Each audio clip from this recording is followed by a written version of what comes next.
Welcome to the Deep Dive. Today, we're really digging into a story many people think they know, but maybe don't fully grasp. We're looking at the Trump business fortune. Yeah, our goal here is to sort of trace the path, from how it started with Fred Trump, this very solid, maybe unglamorous, but profitable building operation, Got the foundation. to the, let's say, global, high-stakes, celebrity-fueled brand it became under Donald Trump. And we really want to unpack that central contrast, don't we? The story often told, the self-made myth, the small loan, Yeah, versus what the financial records and sources actually show. absolutely. It's this narrative of, the hard scrabble fable against what seems to be, frankly, an extraordinarily lucky life built squarely on inherited wealth and, crucially, inherited connections. So the big question driving us today is, how did Donald Trump take that start, the money, the political network, and spin it into this image, this brand of unstoppable business genius, especially when, many of the actual projects underneath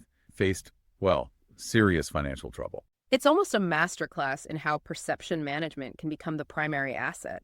It's about succession, sure, but also aggressive branding, political leverage, and keeping the public story separate from the balance sheets. Okay, let's start there with the foundation. Fred Trump. He's often just the father in the background, but the sources describe him very differently. Oh, yeah. He was meticulous. Sources use terms like near robotic precision. He built thousands, tens of thousands of homes and apartments, profitable ones, mostly in Queens and Brooklyn. Not Manhattan. No, his focus was different. And the key to his early success, his big jump in wealth, was really tied to government programs after the war, specifically something called FHA Section 608. Right, the FHA loans. How did those work? How did they create what sources call these windfall profits? Well, it was kind of a loophole or maybe a feature of the program back then. The government guaranteed the loans to encourage building, but the formula that FHA used allowed developers to estimate their construction costs. Right. And often those estimates could be higher than the actual costs, significantly higher. The developers could then borrow the full inflated amount guaranteed by the government, pay the actual lower costs, and just pocket the difference. Free money, essentially, upfront. Wow. So the profit wasn't just from selling or renting the properties later. It was locked in right at the start by the loan structure itself. Exactly. One investigation found developers got something like $76 million more than their actual costs just through this mechanism. Fred Trump was part of that. And this led to some scrutiny. It did. He was investigated in Senate hearings back in '54, pulled in millions beyond his actual spending. But the point is, by the late 60s, Fred had built this really solid cash-generating machine with deep political roots. And that's the empire Donald steps into. Yeah. Age 22. Yeah, and the sources say he got it almost by default. His older brother, Freddie, wasn't interested, other siblings neither. So Donald gets the keys, not just to the money, but to that invaluable political network Fred had built over decades, especially the Brooklyn Democratic machine. That was gold for getting things done in New York. It's interesting how the myth-making started so early. Donald was already looking towards Manhattan, sometimes, downplaying his father's outer borough work. Calling it a tiny, beautiful little company, yeah. But it was Fred who was out there telling people. Everything he touches turns to gold. That was Fred's line, long before Donald had any major solo successes. Fred was building the brand narrative for his son, almost prematurely, gave him that aura right away. Okay, so Donald takes over. First symbolic move. Scrap Fred Trump Organization. Rename it the Trump Organization. Erasing the father, in a way. Right, and he starts using that inherited cash immediately, making noise in Manhattan, big ads for early acquisitions, shouting all cash to project immense personal wealth. And that funny detail about the pseudonym. Oh, Mr. Barron. Yeah, he apparently used that for some early business calls, sort of hiding behind it. But for the public ads, always his own name. Building the brand visibility was key from day one. He had the name, the cash, from Fred. But how did those inherited political connections pay off? The Grand Hyatt deal seems absolutely pivotal, turning the old Commodore Hotel by Grand Central. That deal really shows the power of Fred's network. The sources are clear. Donald had a winning hand because Fred had spent decades cultivating relationships, specifically with Mayor Abe Beame and Beame's best friend, this really influential lawyer, Bunny Lindenbaum. They greased the wheels. Completely. And the result was something pretty much unheard of at the time. This massive property tax break, it got called the tax deal of the century, How massive are we talking? Well, estimates were the property taxes should have been around $4 million a year. Instead, Donald got a deal where he paid this nominal rent back to the city, starting at just $250,000 a year. Wow. That basically guarantees profitability, doesn't it? Or at least dramatically lowers the risk on his first big Manhattan splash. It absolutely transformed the economics of the project. That political favor was arguably more valuable than any business acumen at that stage. It was Fred's legacy delivering again. But even with tax breaks, big projects need serious capital. And here, too, Fred's connections provided a safety net through his banker. Yes. Conrad Stevenson at Chase Manhattan, Fred's personal banker. Stevenson gave Donald a personal line of credit for $35 million. $35 million. And here's the kicker. The sources say it was granted with no collateral, no written agreement, just based on the power and reputation of the Trump name, which at that point was really Fred's reputation. It was like a blank check backed by his father's credibility. So the launch into Manhattan wasn't really about bootstraps. It was about inherited access, political and financial, on an enormous scale. Pretty much unparalleled access and a huge pot of essentially risk-free capital to start with. Okay, so the foundation is set. Name recognition, capital secured. Then the sources describe this next phase as, well, frenzied, acquisition seemingly untethered from core competency. Yeah, this is where you see a shift. Fred was a builder, focused, maybe risk-averse in some ways. Donald seemed more drawn to, let's say, flashy, attention-grabbing ventures. The USFL football team, the New Jersey Generals, is a prime example. Right, he bought a team in a league that was already struggling. He paid around $10 million for a team that had just lost $3 million the year before. And he even told reporters pretty openly, I'm really not doing this as an economic venture. So why do it? Attention. Media play.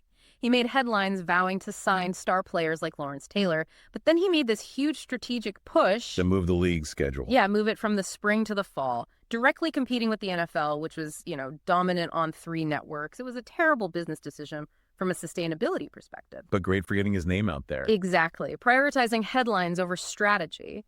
And it basically doomed the league. Visibility achieved, but the business collapsed.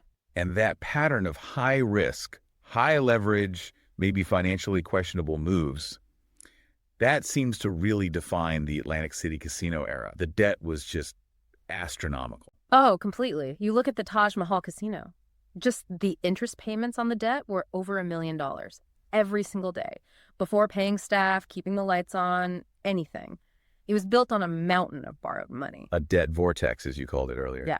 And what's really telling is how personal lifestyle costs got mixed in. The sources detail him charging the Trump Castle Casino, which was also struggling, $2 million just to dredge a path for his personal yacht, the Trump Princess. He charged the casino for dredging for his yacht. Yes, and then charged the yacht's operating costs back to the casino, too.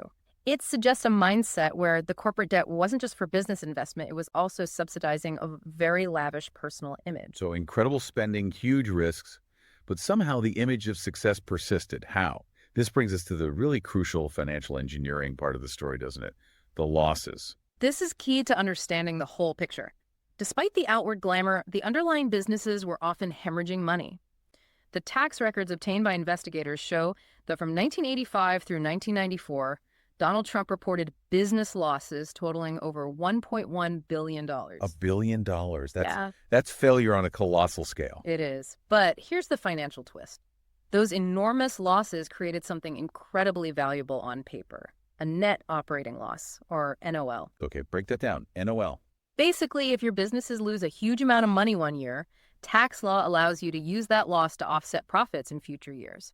And an NOL of over $1 billion. That was potentially large enough to wipe out his federal income tax liability completely for almost 2 decades, up to 18 years potentially. So the failure itself became a massive financial asset, shielding future income from taxes. Precisely. But here's the truly audacious part. It wasn't his money he lost. Exactly. That $1.1 billion wasn't primarily his personal capital going down the drain. It was money borrowed from banks, money raised from bondholders who bought into the casino projects. He was losing other people's money. And then using those losses, created by spending other people's money, to avoid paying taxes on his own future income. You got it. It's a strategy of, let's say, privatizing the gains when things work and socializing the losses onto lenders and the tax system when they don't.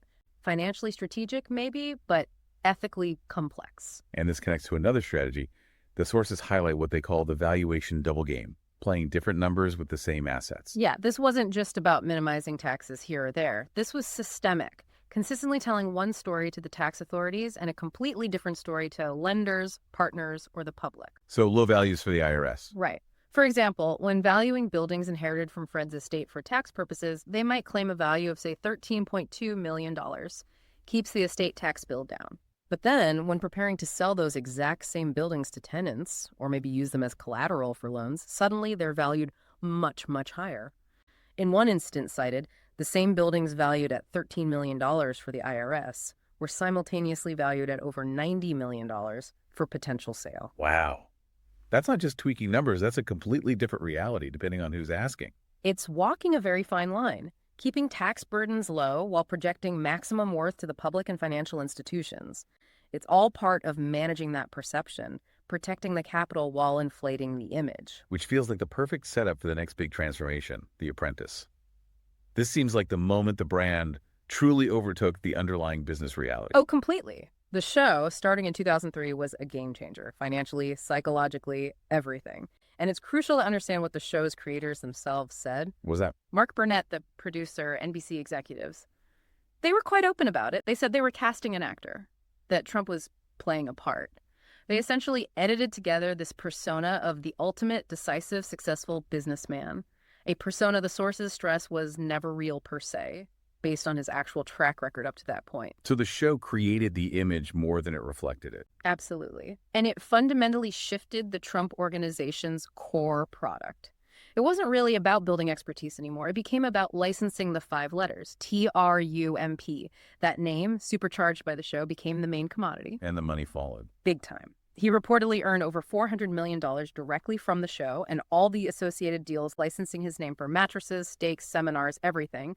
He even did marketing videos for a multi-level marketing company, ACN, claiming their business model was probably better than real estate. So the celebrity income became essential. Vital. You see it clearly during the construction of the Chicago Tower around 2006, 2008. It was a challenging project financially. And internal reviews at Deutsche Bank, his lender, specifically noted that the vast majority of his income at that time was coming from NBC for The Apprentice. So the TV show money was essentially propping up the real estate development side. It looks that way. The brand income wasn't just extra. It was keeping the lights on, funding the operations, certainly helping to finance these later very expensive projects. Now, what about those later projects? Chicago, the DC hotel, the golf courses in the UK and Ireland? Yeah. Did they turn things around financially? Well, according to the financial analysis in the sources, no. They are described collectively as financial failures. Failures even with the brand name attached. Apparently so. The analysis shows that between 2010 and 2020, Donald Trump had to inject $589 million of his own cash back into those specific projects just to cover their ongoing losses. $500 million flowing back into the businesses. That's the opposite of what you'd expect from successful ventures. It really is. It suggests the brand alone wasn't enough to make these massive capital-intensive projects profitable. And it paints a picture of someone having to continuously feed the very ventures that were supposed to be showcasing his success, keeping the illusion alive, perhaps, at great personal cost.